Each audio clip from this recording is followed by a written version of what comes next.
I'm Stefan, the BMW DIY guy, and is your oil thermostat gasket leaking in your BMW? This is an easy fix, and I want to show you how.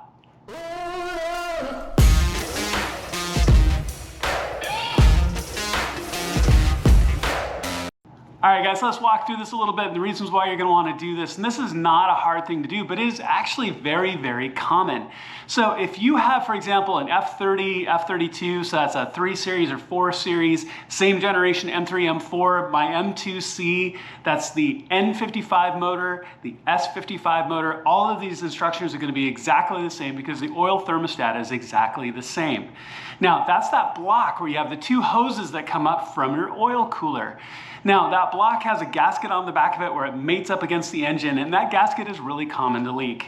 It's just going to happen. You didn't do anything wrong. It's not like the part is bad, just the gasket will fail over time, and that's what's happened in my car. So I've got an aftermarket Mosselman thermostat on my car, but the instructions are going to be exactly the same. I want to walk you through this because there's no reason why you couldn't do this work yourself, and also prevents your motor from getting all dirty and getting oil all over the place. And I really like keeping my engine clean. All right, so let's jump under the hood and I'll show you what I'm talking about. All right, so here we are under the hood, and this is going to look pretty much exactly the same whether you have an N55 or S55 motor. You're looking at your oil thermostat right here. Now, if you have the OEM one, it's going to look quite a bit different from this Mosselman upgrade, but the process is going to be exactly the same.